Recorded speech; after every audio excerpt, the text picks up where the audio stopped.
començar la temporada, i una temporada molt curiosa, no? I a l'expectativa tots i amb una situació gens normal. Igual això fa tenir més ganes encara de que comenci? Jo tinc moltes ganes de tornar al teatre. Tenim moltes ganes de començar la temporada. En realitat tenim moltes ganes de trobar-nos, d'estar ocupant amb els cossos l'espai. Perquè, tot i que hem anat aprenent a preparar la temporada sense estar aquí, a veure els espectadors sense estar aquí, necessites començar a sentir el que era la vida o la vida que desitges, no? Per tant, tenim moltes ganes de començar la temporada i sí que tenim molta curiositat de com anirà, perquè, clar, és una sorpresa, no? Pot canviar molt d'un moment a l'altre. Cada temporada tu sempre penses en un tema. En aquesta hi ha més d'un eix que s'han hagut de creuar obligatòriament. Un és el territori, que ve de la temporada passada, i l'altre és el cos. Ens podries explicar una mica més aquests dos eixos principals? Sí. Home, a mi em sap greu que l'any passat no haguéssim pogut acabar realment de fer aquesta idea de cos i territori, no? I context. Però està molt bé que haguem pogut recuperar gairebé 80% de la programació enguany. L'eix a mi em serveix per generar un context. El context de cos i territori tenia igualment moltes capes, perquè al final tot ho pots mirar de moltes maneres diferents, no? Però poder llegir un artista per al context on treballa, en el territori on viu, o visquent a un mateix territori, aquell artista que de sobte té una mirada molt diferent i que de sobte dius no m'ho havia mirat mai des d'aquesta perspectiva i t'obre, no? Jo diria que artistes que tenim aquesta temporada que estaran presents i que conviuen serien uns Doctor Alonso, perquè sempre et porten a un lloc que dius no havia obert mai aquesta porta o no ho pensava així. I després molta altra gent que té un diàleg amb el territori, fins i tot alguns que no hi eren l'any passat. Una Sol Pico, amb el seu treball Animal de sèquia, una litúrgia de les hores completa ja aquesta vegada de Juan Carlos Lérida, que a més es mou per al territori. Nosaltres ja havíem pensat la peça per dansa i territori, però clar, era una peça que s'allarga al llarg de 2 anys. Ens ha anat molt bé que pogués anar fins aquí, no? Aquest cos del flamenc que es relaciona amb els oficis, que es relaciona amb la ciutat, no? Amb aquesta tancareu la temporada, no? Tanquem, exacte, va estar molt bé perquè va obrir la passada i ara tanquem la propera. I, per exemple, treballant en l'àmbit o pensant en l'àmbit tradicional tindrem Explica Dansa amb el seu Tra-Tra-Tra, que tradició, traducció, ja ho coneixes, no? I has estat implicada amb ells, amb la part de la recerca. I efectivament va ser una recerca de territori, d'anar treballant al territori. Sí,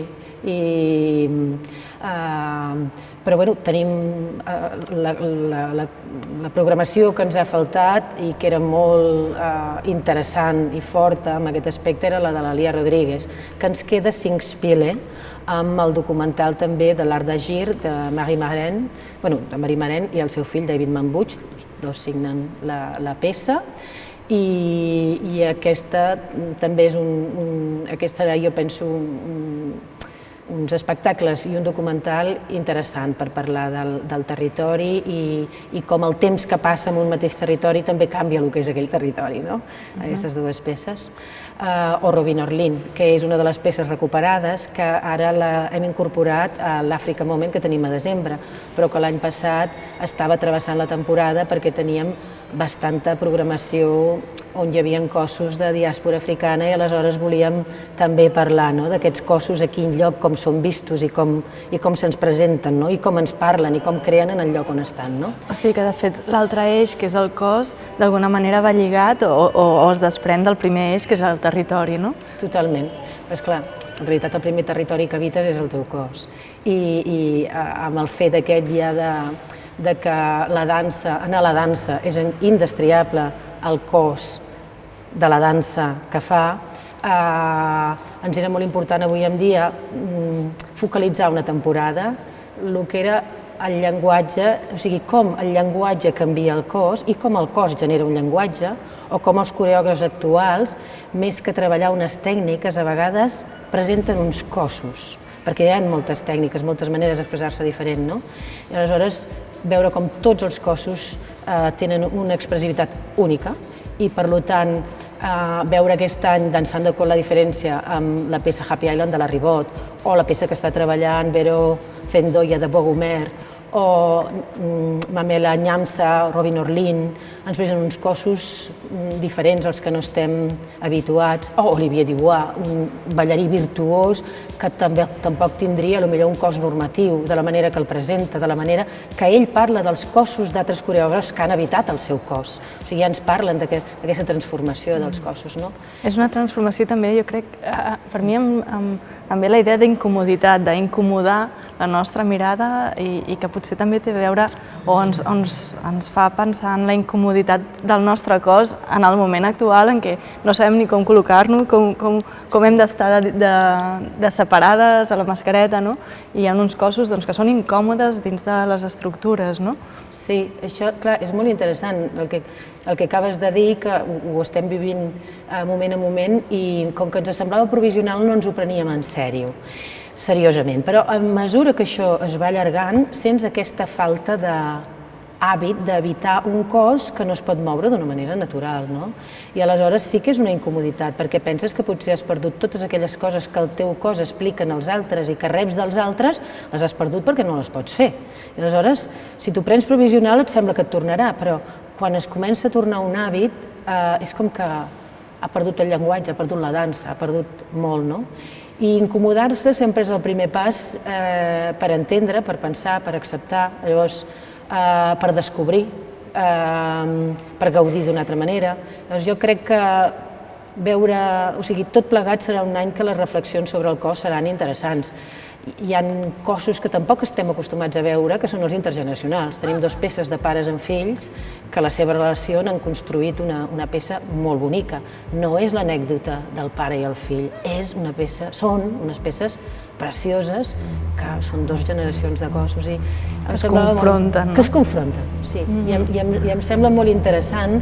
Potser la gent que estem més dins l'àmbit de la dansa o certs àmbits et sembla molt obvi, però no és tan obvi, no trobes tantes peces que una cosa com és la dansa, que la primera dramatúrgia està en els cossos que es presenten, agafi des de petits a grans, no? O tindre una Débora que té 79 anys i és l'artista associada al Kohlberg i que continua coreografiant i entrant a escena amb un cos que diu el que diu, vull dir, i que es diu a si mateix. No? En el cas de la Débora, justament s'havia d'obrir la temporada amb ella, amb el Kohlberg, no ha pogut ser en directe. La programació ha estat tota l'estona canviant. Normalment al juny ja es podia presentar la temporada que començaria al setembre, aquest any és impossible, i hi ha canvis constants. Com es pot treballar així, no? Com es composa una temporada per sentir que s'ha acabat i que està ben pensada, i com es composa una temporada que saps que està pendent d'un fil constantment?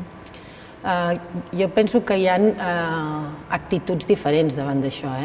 Per mi les temporades, o sigui, el pensar els eixos temàtics i el proposar-les és algo que, clar, ho prepares en més de 2 anys i precisament per acollir a vegades peces que els estàs buscant un moment, perquè, clar, vull dir, jo em situo en aquest lloc que estic mediant, soc una mediació per mi entre artistes i que arribin al públic i que arribin al millor context. Aleshores, clar, així és com prepares normalment una temporada. 2 anys abans veus el que hi ha, les coses interessants que es poden presentar, com les pots acompanyar millor, com pots tindre una temporada equilibrada perquè hi hagi realment un ventall important d'estètiques i de formats i de tipus de creadors, no? Clar, arriba aquesta situació i d'entrada això és important, però també és important, d'alguna manera, el compromís amb els artistes. Aleshores, aquí hi ha un compromís amb els artistes que passa davant. I aquesta situació, per tant, agafa força. I el compromís amb els artistes, en general, el posposar, el trobar un lloc, sigui com sigui, a la propera temporada, perquè hi ha una situació que s'ha de sostindre. Aleshores, jo diria que jo, al fer aquesta temporada, vaig prioritzar poder reprogramar el màxim de coses que havien caigut la temporada passada, trobar lloc per peces que igual no teníem encara previstes però que se'ls hi movien calendaris i els artistes deien no puc aquí, no puc allà. Llavors, la temporada és una temporada que té canvis rítmics, no és una temporada allò que té un... O sigui, de sobte moltes coses en poc temps i de sobte hi ha uns tempos més tranquils.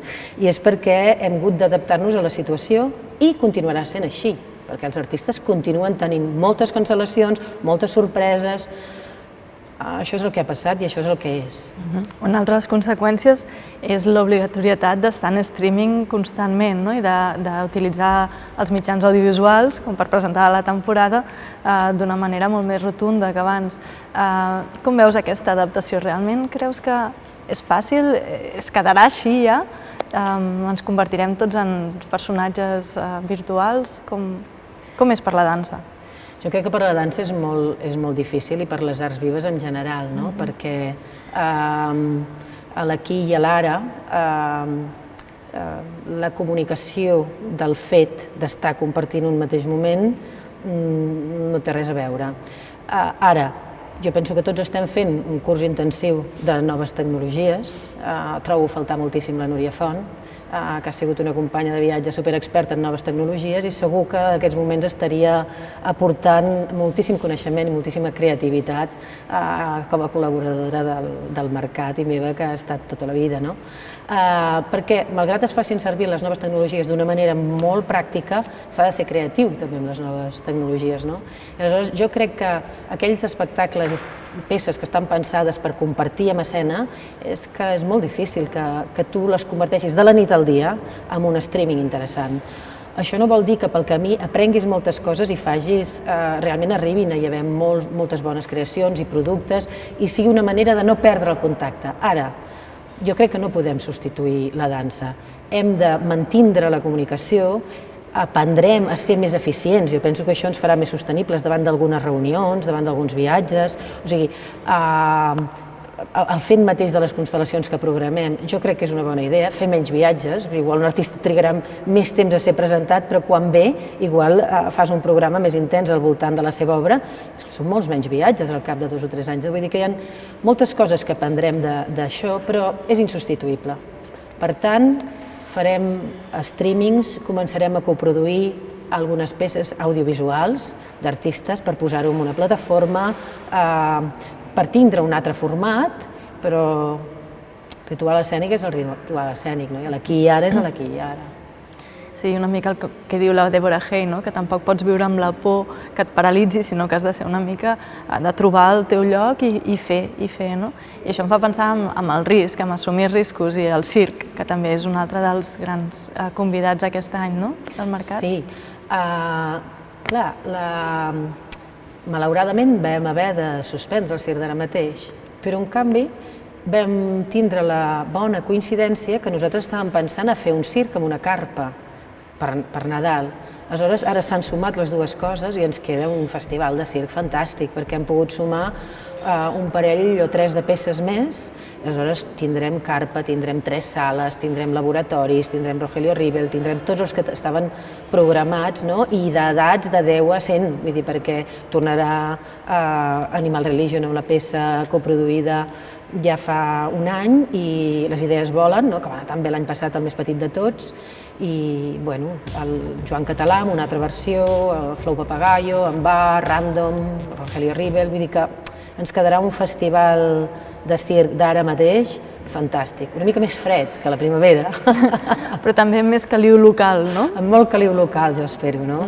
I també, clar, les peces de circ, també podem jugar més amb la distribució de l'audiència i potser podem pensar maneres diferents, depèn de com estiguin en aquell moment les recomanacions d'aforament, no?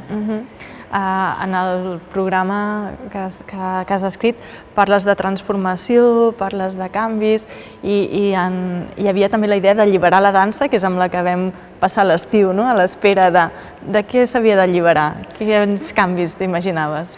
Bueno, jo, el d'alliberar la dansa va ser un suggeriment que va sortir, però bàsicament per mi era més alliberar el cos i alliberar la dansa del seu estat domèstic, perquè hem vist de tot, hem vist àvies que feien 40 balcons, cadascú de nosaltres ha fet el que ha pogut. Jo penso que si jo en un moment determinat vaig començar els primers solos fent un solo d'habitació d'hotel, ballant pel llit i per les parets, jo penso que aquest any tothom ha ballat als llits, a les parets, a sota les taules, a les escales. Aleshores, alliberem la dansa, deixem-la sortir, portem-la al carrer i tornem-la a portar al teatre i compartim-la de cos a cos, no? Doncs comencem la temporada, fem-ho.